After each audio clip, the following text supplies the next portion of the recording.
Bonjour à tous. Donc, il faisait donc 4 degrés tout à l'heure, et là donc je suis rentré après avoir fait mes courses, et donc toujours en short et en débardeur. Voilà comment j'ai effectué mes courses.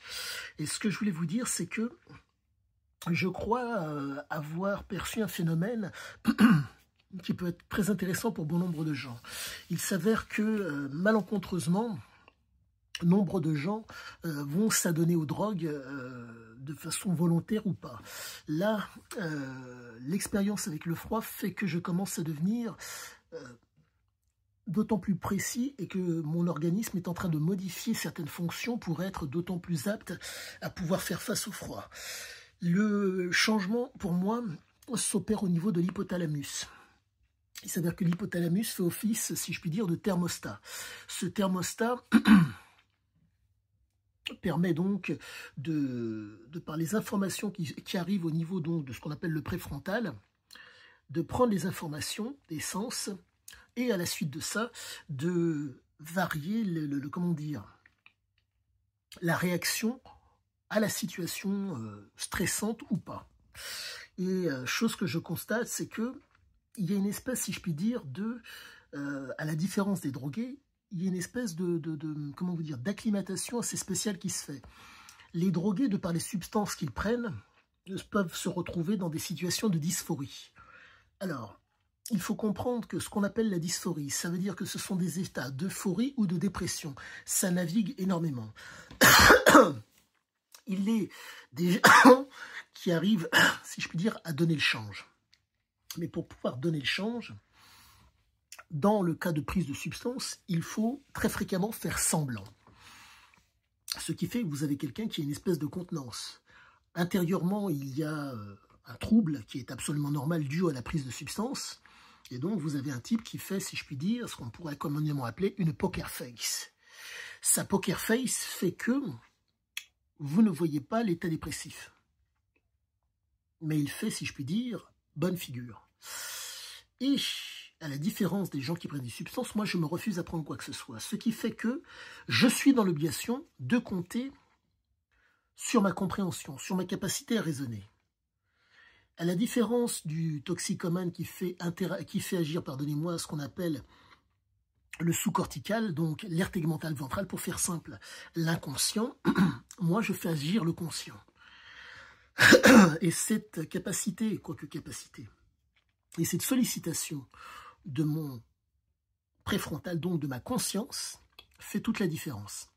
Elle me permet de comprendre, elle me permet de me projeter dans quelque chose, de me projeter dans un avenir par rapport au toxicomane. La problématique du toxicomane, il est sur de nombreux points supérieur à moi, mais la problématique, tout est fonction de la substance.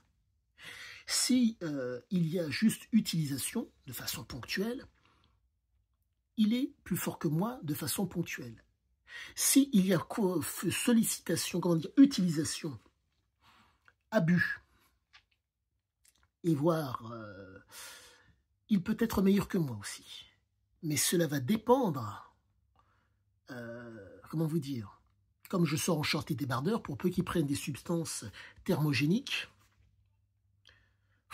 pardonnez-moi, je pourrais vous dire ce qu'il en est par rapport aux fameuses substances, mais vous proposer la mort est la chose la plus simple. Et vous aiguiller vers les produits à prendre pour que vous soyez mort, il y a bon nombre de gens qui peuvent le faire. Moi, je ne sais pas qui vous êtes. Et que m'importe qui vous êtes.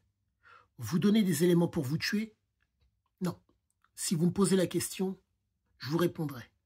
Mais hors de question de lancer une vidéo comme si de rien n'était. Et derrière, les gens font n'importe quoi. Donc, vous me poserez la question si vous le souhaitez, je vous répondrai. Bref. Je sors en short et débardeur. Le camé qui utilise et qui abuse peut faire exactement la même chose avec certains produits. Maintenant, nous allons prendre le cas de celui qui est dans la dépendance.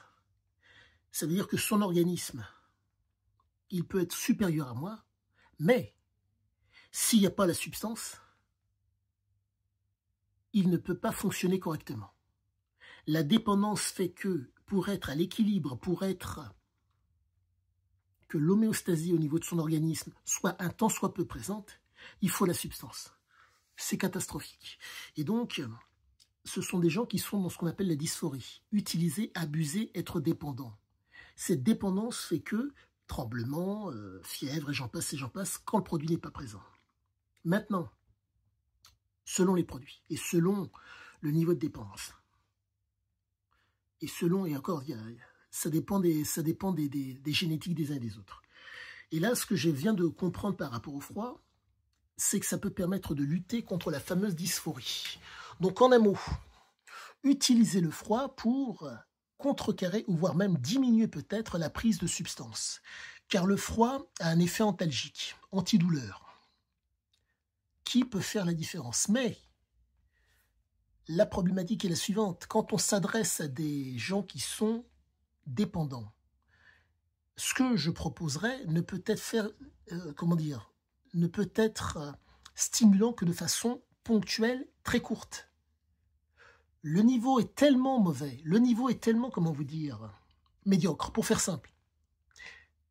La réalité, vous la connaissez, je la connais aussi. Mais la réalité, ils ne peuvent plus y avoir accès, les dépendants, donc voilà, ils peuvent y avoir accès, mais si vous voulez, ça ne leur suffit plus. Il faut constamment plus. Donc, je crois que c'est une piste à suivre pour aider nombre de gens par rapport aux épreuves qui se présenteront à eux. Je crois que j'ai trouvé quelque chose qui va pouvoir aider nombre de gens. Donc, quoi qu'il en soit, si vous avez la moindre question pour pouvoir résister au froid de façon optimale, voire maximale, et voire appréhender le froid, vous m'appelez. Je peux vous aider pour l'initiation, je peux vous aider pour l'information, ainsi que pour l'instruction. Soit ça sera l'aspect théorique, de toute façon, si nous sommes au téléphone, ce sera forcément l'aspect théorique, soit ça sera l'aspect, si je puis dire, de toute façon, les aspects informatifs et instructifs, je serai en mesure de vous les donner. Certes, il faudra me parler un petit peu de vos spécificités personnelles, mais je pense qu'il y a quelque chose de fantastique à se faire.